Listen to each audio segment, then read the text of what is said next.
আজকের ক্লাসে আমরা বিবি কুণ্ডু টেস্ট পেপার থেকে অ্যাকাউন্টেন্সি বা হিসাবশাস্ত্রর যে সাজেশানগুলো করাচ্ছিলাম তার পার্ট 3 অর্থাৎ পর্ব 3 নিয়ে চলে এসেছি। আজকের ক্লাসে আমরা unit 3 analysis of financial statement এখান থেকে যা যা সাজেশান আছে সেগুলোর সমাধান করব, তার সাথে তার ব্যাখ্যা করব এবং অল্টারনেটিভ কি প্রশ্ন আসতে পারে সেগুলোও আলোচনা করব, যাতে তোমার উচ্চ মাধ্যমিকে প্রিপারেশান 100% স্ট্রং বা শক্তিশালী হয়। আর যখনই তোমাদের সাজেশান পর্ব নিয়ে আসব, তোমরা খাতা পেন নিয়ে বসে পড়বে, যেগুলো ছোট ছোট পয়েন্ট আউট করতে বলছি সেইগুলো পয়েন্ট আউট করবে, যেগুলো তোমাদের অল্টারনেটিভ প্রশ্ন বলবো সেগুলো লিখে নেবে। আর তোমাদের একটা কথা জানিয়ে রাখি, যারা এখনও আমাদের চ্যানেলে জয়েন হওনি তারা জয়েন হয়ে যাও। আমাদের ইউটিউব চ্যানেলে তোমরা সাবস্ক্রাইব করে নিও, হোয়াটসঅ্যাপে জয়েন হয়ে যাও। যা যা সাজেশান আছে, যা যা পিডিএফ আছে সেগুলো তোমরা এখান থেকে পেয়ে যাবে। আচ্ছা, ক্লাসটা শুরু করার সময় তোমাদেরকে একটা কথা জানিয়ে রাখি, যেটা হচ্ছে আমরা ইউনিট 1, ঠিক আছে, ইউনিট 1 থেকে যখন আমরা সাজেশানগুলো সমাধান করছিলাম, একটি অঙ্ক 6 দাগের একটি অঙ্ক আমাদের আটকে গিয়েছিল। সেই সময় তোমাদের সমাধান এবং তার ব্যাখ্যা সঠিকভাবে আমি দিতে পারিনি এবং তোমাদের বলেছিলাম সেটা পরে করিয়ে দেবো, কারণ সঠিক সমাধান তোমরা যদি না করো, কারণ পরীক্ষায় কনফিউজ একটা রয়েই যাবে, ঠিক আছে। তো সেই কারণে সেই সমাধানটা আগে করিয়ে দিই, করে দেওয়ার পর তোমাদের ইউনিট 3-র সমস্ত প্রশ্নগুলো করাবো। আর তোমাদেরকে একটা কথা বলে রাখি, শেষ পর্যন্ত দেখবে। কেন? কারণ রেশিও থেকে অনেক ছেলে মেয়েদের পরীক্ষায় কিন্তু আটকে যায়, ঠিক আছে। যে রেশিও কিভাবে সংক্ষেপে কম সময়ে উচ্চ মাধ্যমিকের খাতায় তাড়াতাড়ি করতে পারবে উইদাউট ক্যালকুলেটর, ঠিক আছে, সেটা তোমাদেরকে সংক্ষিপ্ত ট্রিক, সংক্ষিপ্ত সমাধান সেগুলো আমরা শিখিয়ে দেবো। আচ্ছা, প্রথমে বলি, যখন আমরা ইউনিট 1 থেকে একটা সাজেশান করাচ্ছিলাম 6 দাগে, অঙ্কটাতে কী ছিল আগে বলে দিই। এ 3 লাখ টাকা দিয়ে, বি 2 লাখ টাকা দিয়ে, আর সি 1 লাখ টাকা দিয়ে একটা ব্যবসা শুরু করেছে। তাদের অনুপাত হচ্ছে 5:3:2। এখন তাদেরকে ইন্টারেস্ট অন ক্যাপিটাল 8%-এর বদলে 10% দেওয়া হয়ে গেছে। তাহলে সেই ভুলটাকে সমন্বয় সাধন বা ঠিক করতে হবে আমাদেরকে। তো সেই অঙ্কটা আমি তোমাদেরকে সম্পূর্ণ ব্যাখ্যা সহ আলোচনা করছি। দেখো, এ ক টাকা দিয়েছে কারবারে? 3 লাখ টাকা। 8% ইন্টারেস্ট অন ক্যাপিটাল পেলে তার হবে 24,000 টাকা, কিন্তু তাকে দেয়া হয়ে গেছে 10%, 30,000 টাকা দেওয়া হয়ে গেছে। এক্সট্রা ক টাকা দেওয়া হয়েছে? 6,000 টাকা। আচ্ছা, বি হচ্ছে 2 লাখ টাকা, 8% হচ্ছে তোমার 16,000, তাকে দেওয়া হয়ে গেছে 10% 20,000, এক্সট্রা ক টাকা দেওয়া হয়ে গেছে? 4,000 টাকা। সি এর ক্ষেত্রে 1 লাখ টাকার 8% 8,000 টাকা, কিন্তু দেওয়া হয়ে গেছে তাকে 10,000 টাকা, তাহলে সেও 2,000 টাকা এক্সট্রা পেয়েছে। এখন যেহেতু তাদের ক্যাপিটাল ফিক্সড বলা রয়েছে, সেই কারণে এইগুলো তাদের কারেন্ট অ্যাকাউন্টে চলে গেছে। এর 12,000 টাকা, এ 6,000 টাকা, বি এর 4,000 টাকা, সি এর 2,000 টাকা, টোটাল 12,000 টাকা তারা এক্সট্রা পেয়েছে। এখন তারা যদি তাদের টাকাটা এক্সট্রা পায়, তাহলে তাদের কাছ থেকে ফিরিয়ে আনতে হবে। তাহলে দেখো আমি কি লিখেছি নিচে, যে 12,000 টাকা তাদের কাছ থেকে যদি ফিরিয়ে নেওয়া হয়, তাহলে প্রফিট 12,000 টাকা বেড়ে যাবে, কারণ তাদেরকে তো ভুল করে দেওয়া হয়েছে, টাকাটা বেশি দেওয়া হয়ে গেছে। তাহলে তাদের কাছ থেকে যদি টাকাটা ফিরিয়ে আনি, তাহলে প্রফিট কি হবে? 12,000 টাকা বেড়ে যাবে। আচ্ছা, এই যে প্রফিট 12,000 টাকা বেড়ে গেল, এই প্রফিটটা কারা পাবে? সেই ঘুরে ফিরে এ, বি আর সি পাবে। অর্থাৎ প্রফিট যে 12,000 টাকা আবার যদি এক্সট্রা চলে আসে কারবারে, সেটার তো মালিক হচ্ছে এ, বি, সি, তাহলে তারাই ভাগ বাটোয়ারা করবে। তাহলে তারা কি অনুপাতে ভাগ করবে? 5:3:2। তাহলে এই যে প্রফিট 12,000 টাকা কারবারে যদি ফিরিয়ে আনি, তাহলে তা থেকে এ কত পাবে? 12,000 টাকার 5-10 6,000 টাকা। বি কত পাবে? 12,000 টাকার 3-10 3,600 টাকা। সি পাবে 12,000 টাকার 2-10 2,400 টাকা। অর্থাৎ 12,000 টাকা ফিরিয়ে আনলাম, ফিরিয়ে এনে আবার এ, বি, সি এর মধ্যে ভাগ করে দিলাম, ঠিক আছে। তাহলে আলটিমেট আমার ফলাফলটা কি হলো? দেখো, আলটিমেট হলো কি, এ আগে 6,000 টাকা এক্সট্রা পাচ্ছিল, এখনও সেই 6,000 টাকাই পাচ্ছে। বি এক্সট্রা পাচ্ছিল 4,000 টাকা, কিন্তু বি 3,600 টাকা পাচ্ছে, অর্থাৎ 400 টাকা কম। আচ্ছা, সি যেখানে আগে পাচ্ছিল 2,000 টাকা, সি এখন পাচ্ছে 2,000 টাকা, অর্থাৎ 400 টাকা বেশি পাওয়ার কথা। তাহলে এখান থেকে দেখো আমরা কি করলাম, যে তাহলে শুধুমাত্র বি এর কাছ থেকে 400 টাকা নিয়ে সিকে দিয়ে দিলেই হবে। তাহলে জার্নালটা কী হবে? বিস কারেন্ট অ্যাকাউন্ট ডেবিট টু সিস কারেন্ট অ্যাকাউন্ট 400 টাকা। অপশান এ ছিল তোমাদের সঠিক উত্তর। দেখো, উত্তরটা তোমাদের ব্যাখ্যাটা সঠিকভাবে বলে দিলাম। এবার যদি তোমাদের অন্য অল্টারনেটিভ অঙ্ক থাকে, 8%-এর জায়গায় 12% দিয়ে দেয়, 12%-এর জায়গায় 4% দিয়ে দেয়, ক্যাপিটাল 3 লাখের জায়গায় 6 লাখ দিয়ে দেয়, তোমরা ইজিলি পরীক্ষায় করতে পেরে যাবে, ঠিক আছে। আমি কারণ সহ তোমাদের এই ব্যাখ্যাটা বলে দিলাম, ঠিক আছে। এবারে আমরা চলে যাই ইউনিট 3 সমস্ত সাজেশনের দিকে এবং অল্টারনেটিভ প্রশ্ন দেখতেই পাচ্ছ আমি কত তোমাদের সংক্ষেপে কিভাবে করবে সেগুলো কিন্তু করে রেখেছি। ঠিক আছে, আচ্ছা প্রথম থেকে তোমাদেরকে তাহলে আমি প্রশ্নগুলো এক এক করে আলোচনা করি এবং সেগুলোর ব্যাখ্যা করি। আচ্ছা দেখো, ইউনিট 3 একের প্রশ্ন, নিচের কোনটি সঞ্চিতি ও উদ্বৃত্তের অংশ নয়, মানে রিজার্ভ এবং সারপ্লাসের অংশ নয় কোনটা? উত্তর হবে তোমার রিজার্ভ ক্যাপিটাল। রিজার্ভ ক্যাপিটাল কি? যখন শেয়ার হোল্ডারদের কাছ থেকে কোনো কিস্তির টাকা নেওয়া হয় না এবং আমরা মনে করি যে ওই টাকা কোম্পানি যখন অবসায়ন হবে বা বন্ধ হবে তখনই নেব, ঠিক আছে, তখন তাকে আমরা সংরক্ষিত মূলধন বলি। ঠিক আছে, এই সংরক্ষিত মূলধন কিন্তু রিজার্ভ এবং সারপ্লাসের অংশ নয়। আচ্ছা 2013 সালে কোম্পানি আইন অনুযায়ী কোনো কোম্পানির উদ্বর্তপত্র তৈরি করতে হয় কেমনভাবে? উত্তর হচ্ছে উলম্ব আকারে বা উপর নিচ। আবার এমনও তোমাকে পরীক্ষায় দিতে পারে যে উপরে কি থাকে, উপরে থাকে তোমার ইকুইটি অ্যান্ড লাইবিলিটিস আর নিচে থাকে তোমার অ্যাসেট। যেটা আগে কি ছিল, যেটা আগে ছিল ডান দিক এবং বাম দিক, ঠিক আছে, এখন হয়ে গেছে উপর নিচ। 3 প্রশ্ন, 2013 সালে কোম্পানি আইন 3য় তফসিল অংশ 1 অনুযায়ী কোনো কোম্পানির উদ্বর্তপত্রের ড্যাশ শিরোনামের অধীনে অদাবিকৃত লভ্যাংশ দেখা হয়। Unclaim dividend. ডিভিডেন্ড মানে কি? ধরো কোম্পানি ঘোষণা করে দিয়েছে আমাদের কোম্পানিতে লাভ হয়েছে, যারা যারা শেয়ার কিনেছো বা যাদের কাছে শেয়ার আছে তারা প্রত্যেকে একটা শেয়ার পিছু 2 টাকা করে পাবে, এটা হচ্ছে ডিভিডেন্ড ঘোষণা করা হলো। এবার ধরো আমার কাছে 10টা শেয়ার আছে, তাহলে আমি 10 দুগুণে 20 টাকা পাবো। এখন আমি সেই 20 টাকা এখনও পর্যন্ত ক্লেম করলাম না বা আমি পেলাম না, তাহলে কোম্পানির কাছে সেটা কি হয়ে থাকবে? সেটা হয়ে থাকবে লায়াবিলিটিস। যতক্ষণ না কোম্পানি আমার ডিভিডেন্ডটা মেটায় কোম্পানির কাছে ওই টাকাটা কি হয়ে থাকবে? চলতি দায় হিসাবে গণ্য হবে। 4, তুলনামূলক বিবরণীকে কি বলা হয়? উত্তর হচ্ছে অনুভূমিক বিশ্লেষণ বলা হয়। 5, সাধারণ আকার বিবরণী বা সম আকার বিবরণীকে অপর নাম কি? উত্তর হচ্ছে উলম্ব বিশ্লেষণ বা ওপর নিচ বিশ্লেষণ। ঠিক আছে, চলতি অনুপাতের আদর্শ মান কত? অর্থাৎ কারেন্ট রেশিওর আইডিয়াল মান হচ্ছে 2:1। আচ্ছা আর একটা তুমি মনে রাখবে, তরল অনুপাত যাকে quick ratio, acid test ratio বলি, তার কিন্তু 1:1। ঠিক আছে, এই দুটো কিন্তু বারবার ঘুরে ফিরে পড়ে পরীক্ষায়। 7, একটা মিশ্র অনুপাতের নাম কি? মিশ্র অনুপাত হচ্ছে ডেটর টার্নওভার রেশিও। আচ্ছা মিশ্র অনুপাত কি বলো তো? যার একটা অংশ থাকবে ব্যালেন্স শিটে আর একটা অংশ থাকবে প্রফিট অ্যান্ড লস অ্যাকাউন্টে। তাহলে ডেটর টার্নওভার রেশিওর যে দুটো অংশ, একটা হচ্ছে অ্যাভারেজ ডেটর আর একটা হচ্ছে তোমার ক্রেডিট সেল। ঠিক আছে, ক্রেডিট সেল থাকে তোমার ব্যালেন্স প্রফিট অ্যান্ড লস অ্যাকাউন্টে, আর অ্যাভারেজ ডেটর মানে ওপেনিং ডেটর বা ক্লোজিং ডেটর কোথা থেকে পাও? তুমি পাও হচ্ছে ব্যালেন্স শিট থেকে। তাহলে কোনো রেশিওর যদি দুটো অংশ, ঠিক আছে, মধ্যে একটা অংশ থাকে প্রফিট অ্যান্ড লসে, একটা অংশ থাকে ব্যালেন্স শিটে, তাহলে তাকে আমরা বলবো মিশ্র অনুপাত। আচ্ছা মালিকানা অনুপাত, প্রোপাইটরি রেশিও, এর আদর্শ মান কত? আদর্শ মান হচ্ছে 50%। কোনো বইয়ে কিন্তু আলাদা আলাদা দেওয়া রয়েছে, আমি ইন্টারনেটেও সার্চ করেছি, বিভিন্ন বই দেখেছি, সঠিকটা তুমি কিন্তু 50% দেবে, কিছু কিছু বইয়ে 75% পর্যন্ত আছে। ঠিক আছে। 9, দেনা মালিকানার নির্দেশ কি করে? দেনা মালিকানার নির্দেশ করে তোমার হচ্ছে সচ্ছলতার অনুপাত হচ্ছে সলভেন্সি রেশিও।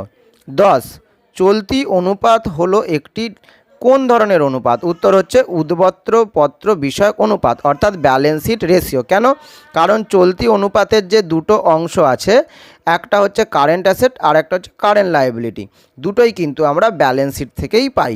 ঠিক আছে। 11, আর্থিক বিশ্লেষণের ক্ষেত্রে কোন হাতিয়ারে 100% ভিত্তিতে ধরা হয় এবং ভিত্তি হিসাবে ধরা হয় এবং অন্যান্য টাকার অঙ্কগুলিকে ভিত্তির অংশ আকারে প্রকাশ করা হয়? দেখো এটা হচ্ছে সাধারণ আকার বিবরণী। আর এখানে তোমাকে মনে রাখতে হবে, যখন এই পদ্ধতিতে আমরা ব্যালেন্স শিটকে বিশ্লেষণ করব তখন টোটাল অ্যাসেটকে 100 ধরবো, আর যখন প্রফিট অ্যান্ড লস অ্যাকাউন্টকে আমরা বিশ্লেষণ করব তখন নিট সেলকে 100 ধরবো, এটা কিন্তু মাথায় রাখতে হবে। আচ্ছা 12, অনুভূমিক বলছে নিচের কোনটা সত্য অথবা মিথ্যা নির্দেশ করো। অনুভূমিক বিবরণীকে গতিশীল বিবরণী বলা হয়, উত্তর হচ্ছে ঠিক। উলম্ব বিশ্লেষণকে ট্রেন্ড বিশ্লেষণ বলা হয়, উত্তর হচ্ছে ভুল। নগদ প্রবাহ বিবরণী আর্থিক বিশ্লেষণের একটা হাতিয়ার, উত্তর হচ্ছে ঠিক। ঋণের ওপর সুদ একটা প্রত্যক্ষ বা এটা প্রত্যয় আছে, এটা প্রত্যক্ষ হবে, কারণ আমি ইংরেজিটা দেখলাম ডাইরেক্ট এক্সপেন্সেস লেখা রয়েছে, এটাও হচ্ছে ভুল। তাহলে আমরা পেলাম এ এবং সি হচ্ছে সঠিক উত্তর। ঠিক আছে, এরপরে চলে যাব 12, কমন সাইজ যাকে বলছে সম আকার বিবরণীকে কি বলা হয়? উলম্ব বিশ্লেষণ বলা হয় বা উপর নিচ বিশ্লেষণ আমরা বলি। ঠিক আছে, এর পরের প্রশ্ন 14, দাবি এবং দাবি। ঠিক আছে, বা দাবি এবং বিবৃতি। কারবারি প্রতিষ্ঠানগুলি হিসাবকালের শেষে আর্থিক বিবরণী প্রস্তুত করে। উত্তর হচ্ছে ঠিক। ঐতিহাসিক ব্যয়ের ভিত্তিতে আর্থিক বিবরণী প্রস্তুত করা হয়, এটাও ঠিক। হিস্টোরিক্যাল কস্টেই আমরা অ্যাসেটগুলোকে, লায়াবিলিটিসগুলোকে লিখে রাখি। এখন বিষয়টা হচ্ছে দুটো সত্য হলেও একে অপরের কিন্তু ব্যাখ্যা নয়, ঠিক আছে, সঠিক ব্যাখ্যা নয়। 15 প্রশ্ন, একটা স্তম্ভ মেলাও দেওয়া রয়েছে। কার্যকরী অনুপাত তোমার হবে 1-এর সঙ্গে সি মিলবে, কার্যকরী অনুপাত। ব্যবসায়িক প্রাপ্য অনুপাত তোমার হবে লাভজনক অনুপাত। আর সুদ রক্ষার অনুপাত, ইন্টারেস্ট কভারেজ রেশিও তোমার হবে সচ্ছলতার অনুপাত। অ্যাসিড টেস্ট রেশিও, যাকে আমরা একটু আগেই বলছিলাম কুইক রেশিও, সেটা হবে তোমার তরল অনুপাত বা লিকুইডিটি রেশিও। তাহলে এখানে অপশান তোমার ডি। 16তে আবার একটা ম্যাচ মেকিং দিয়েছে। চলতি অনুপাত, এটা হচ্ছে তরলতার অনুপাত। বিনিয়োগের ওপর প্রতিদান, অপশান এর সাথে মিলছে মুনাফা যোগ্যতার অনুপাত। স্থায়ী সম্পত্তির আবর্তনের অনুপাত 2-এর সাথে মিলছে কার্যকলাপের অনুপাত। আর দেনা মালিকানা অনুপাত বা ডেপ্ট ইকুইটি রেশিও তোমার হচ্ছে সচ্ছলতার অনুপাত। ঠিক আছে, এখানে তোমার অপশান মিলছে সি, অর্থাৎ এর সাথে 3, বি এর সাথে তোমার 1, সি এর সাথে 2 আর ডি এর সাথে 4। অপশান সি দেবে, এখানে মার্কিং করা আমার হয়নি, অপশান সি এতে সঠিক উত্তর দেবে। আচ্ছা, এরপর হচ্ছে 17, দেনা মালিকানা অনুপাত, মানে উপরে থাকবে ডেপ্ট, নিচে থাকবে ইকুইটি, 0.6:1। এখন কখন এটা বাড়বে, দেখো যত ডেপ্ট বাড়বে তত এর মানটা কিন্তু বাড়বে।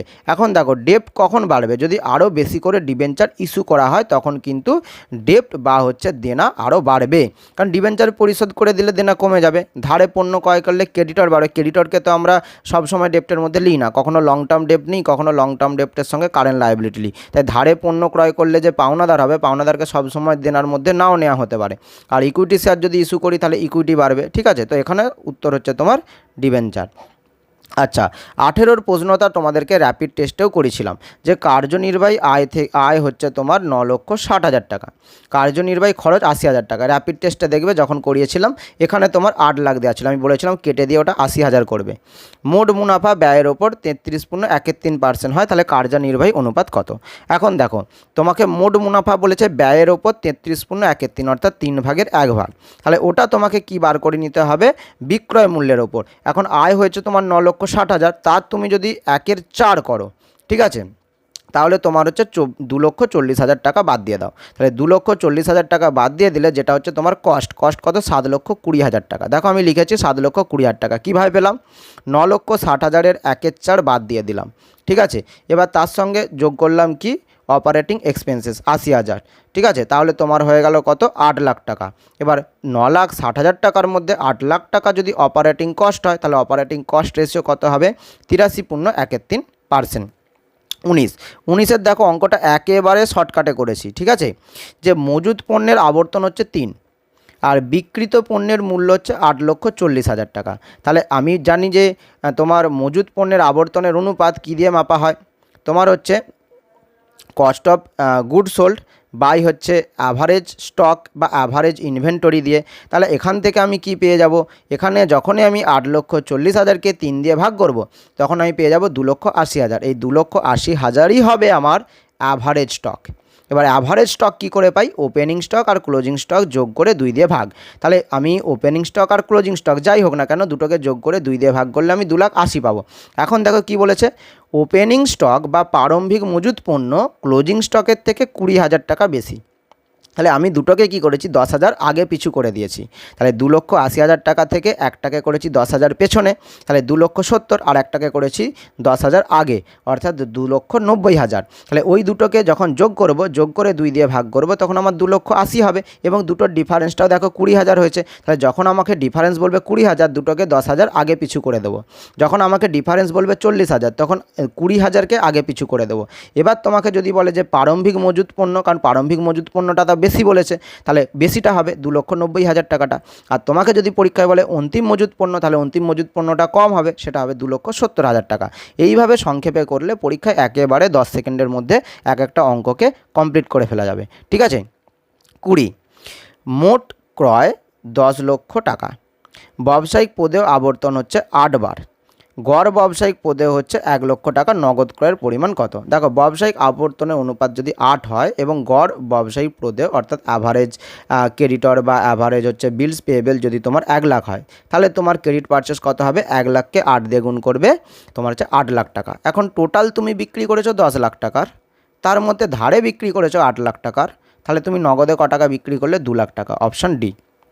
21 অঙ্কগুলো দেখো 5 সেকেন্ডে করা হয়ে যাবে, ঠিক আছে। কিন্তু তোমার পরীক্ষায় যদি তুমি সঠিক মেথড না জেনে থাকো, তোমার কিন্তু এখানেই 5 মিনিট সময় নষ্ট হয়ে যাবে। তোমাকে বলেছে চলতি অনুপাত 1.60:1।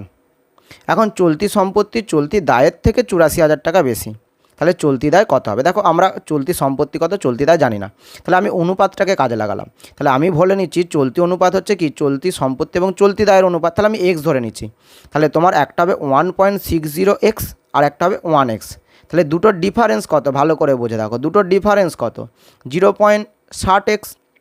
0.60x এটা সমানই দেয়া রয়েছে 84,000। তাহলে এক্সের মান হচ্ছে 1,40,000। তাহলে চলতি দায় এখানে হলো 1,40,000। আর চলতি সম্পত্তি বললে কত হবে? ওই 1,40,000কে আবার 1.60 দিয়ে গুণ করতে হবে, মানে একটু বেশি হবে, ঠিক আছে। 1,40,000-এর বেশি হবে, বা 1,40,000 থেকে 84,000 টাকা বেশি হবে, ঠিক আছে। 22এরটা নিচের কোনটা সঠিক? কারেন্ট অ্যাসেট চেয়েছে, তোমাকে কুইক অ্যাসেট চায় না। যখন তোমাকে কুইক অ্যাসেট চাইবে তখন কারেন্ট অ্যাসেট থেকে তোমাকে স্টক আর প্রিপেড এক্সপেন্সেস বাদ দিতে হবে। কিন্তু তুমি যখন কারেন্ট অ্যাসেট বার করবে তখন কুইক অ্যাসেটের সঙ্গে স্টক আর প্রিপেড এক্সপেন্সেস যোগ করতে হবে, ঠিক আছে। এটা কিন্তু মাথায় খেয়াল রাখবে। অনেকে কিন্তু যে মাইনাস করে দেবে, যে আমি পড়েছি সবসময় কুইক অ্যাসেট সমান current asset minus stock minus prepaid expenses, কিন্তু বাঁদিকে কী দেওয়া রয়েছে? কারেন্ট অ্যাসেট তো দেওয়া নেই। এই বাঁদিকে কুইক অ্যাসেট তো বার করতে দেওয়া নেই। বাঁদিকে কী আছে? বাঁদিকে আছে তোমার কারেন্ট অ্যাসেট। তাহলে কারেন্ট অ্যাসেট যখন থাকবে তোমার কুইক অ্যাসেটের সঙ্গে দুটোকে যোগ করতে হবে, মাইনাস করে দিলে ভুল হয়ে যাবে পরীক্ষায় আনসার, ঠিক আছে। নইলে তুমি বাড়িতে এসে দেখবে আমি ঠিক করলাম, কিন্তু বাড়িতে এসে দেখবে মেলানোর সময় যা এটা আমার ভুল হয়ে গেল, ঠিক আছে। 23, যদি ইকুইটি শেয়ার মূলধন 6 লাখ টাকা হয়, প্রেফারেন্স শেয়ার মূলধন 5 লাখ টাকা হয়, রিজার্ভ বা সঞ্চিতি 1,50,000 হয়, লগ্নিপত্র 2 লাখ টাকা হয়, প্রাথমিক খরচ 50,000, তার শেয়ার হোল্ডার ফান্ড বা ইকুইটি কত? দেখো ইকুইটির মধ্যে কী কী আসে তোমাকে জানতে হবে। ইকুইটি শেয়ার আছে, প্রেফারেন্স শেয়ার আছে, রিজার্ভ সারপ্লাস আছে, আর হচ্ছে প্রিলিমিনারি এক্সপেন্সেস বা ফিক্সড অ্যাসেট বাদ হয়, ঠিক আছে। লগ্নিপত্র আসে না। তাহলে এখানে আমি কি করলাম? 6 লাখ যোগ 5 লাখ যোগ 1,50,000 মাইনাস 50,000, উত্তর হচ্ছে 12 লক্ষ টাকা। 24, একটি কোম্পানির চলতি অনুপাত 3:1। চলতি দায় 4 লাখ টাকা হলে চলতি সম্পত্তি, এটা তো একেবারে পাতি অঙ্ক, 3 গুণ 12 লক্ষ টাকা, ঠিক আছে। 25এরটাও তোমাকে র্যাপিড টেস্টে করেছিলাম, মানে অন্যগুলোও করিয়েছি, যেমন 24এরটাও করেছি। সবগুলো বলা সম্ভব হচ্ছে, যেগুলো আমার মনে পড়ছে আমি বলে দিচ্ছি, ঠিক আছে। যদি মোট মুনাফার ব্যয়ের অনুপাত 12% হয়, তার বিক্রয় মূল্য 2,24,000 হয়, তাহলে মুনাফা কত? দেখো ক্রয়ের ওপর যদি 12% হয়, তাহলে বিক্রয়ের ওপর তোমাকে কী করতে হবে? 12/112। আর তুমি যখন 2,40,000কে 12/112 করবে তখন তোমার উত্তর হয়ে যাবে 24,000 টাকা। 26, যদি বিক্রয়ের পরিমাণ 2 লক্ষ টাকা হয়, কার্যনির্বাহী অনুপাত 25% হয়, তাহলে কার্যনির্বাহী ব্যয় কত হবে? উত্তর হবে তোমার 75% করতে হবে, কার? 2 লক্ষ টাকার। তাহলে 1,50,000 টাকা তোমার হবে সঠিক উত্তর, অপশান সি। 27, যদি মোট মুনাফার অনুপাত ক্রয় মূল্যের ওপর 25% হয় আর বিক্রয় মূল্যের পরিমাণ 6 লাখ টাকা হয়, তাহলে ক্রয় মূল্যের পরিমাণ কত হবে? এখন মোট মুনাফা কিসের ওপর বলেছে? ক্রয় মূল্যের ওপর 25%, তাহলে বিক্রয়ের ওপর কত হবে? 25/125। তাহলে প্রফিট হয়ে যাচ্ছে তোমার 1,20,000। তাহলে আমি বিক্রি করলাম 6 লাখ টাকার জিনিস, প্রফিট হয়ে গেল 1,20,000 টাকা, তাহলে আমি কিনেছিলাম ক টাকায়? 4,80,000 টাকায়। 28এর প্রশ্ন, মালিকানা অনুপাত ড্যাশ ও ড্যাশের মধ্যে সম্পর্ক নির্দেশ করে। প্রোপাইটরি রেশিও তোমার হচ্ছে option B, share holder fund এবং মোট সম্পত্তির মধ্যে সম্পর্ক নির্দেশ করে। আচ্ছা 29এর প্রশ্ন, বিবৃতি এ কোনো হিসাব নিকাশ অনুপাতের আদর্শ মান সকল প্রতিষ্ঠানের জন্য সমানভাবে উপযুক্ত। উত্তর হবে তোমার ঠিক। বিবৃতি 2, আদর্শ অনুপাতগুলি হিসাব নিকাশের অনুপাতের বিশ্লেষণের সাধারণ পরিমাণ। উত্তর হবে ঠিক অপশান এ এবং বি হচ্ছে তোমার উভয়ই সত্য হবে, ঠিক আছে। 30এর প্রশ্ন, আর্থিক বিবরণী বিশ্লেষণের ক্ষেত্রে কোনটা প্রয়োজন হয়? অনুপাত বিশ্লেষণ, নগদ প্রবাহ বিবরণী বিশ্লেষণ, সাধারণ আকার বিবরণী বিশ্লেষণ, সবকটি। উত্তর হবে তোমার সবকটি। আর যে প্রশ্নটা আটকে গিয়েছিল ইউনিট 1-এ সেটা তো আমি ব্যাখ্যা প্রথমেই করে দিয়েছি। তো আজকের জন্য এতটাই, আশা করি তোমাদের খুবই ভালো লেগেছে এবং সমস্ত বিবিকুণ্ডু সাজেশান র্যাপিড টেস্টের সাজেশন করে দিয়েছি। যদি আমি সম্ভব হয় এবিটিএ নিয়ে আসবো এবং মডেল সেট নিয়ে আসবো আগামী দিনে, তোমাদের কোনো যাতে অসুবিধা না হয়। উচ্চ মাধ্যমিকের টার্গেট আমাদের কিন্তু 40-এ 40 রেখে পড়তে হবে। ধন্যবাদ।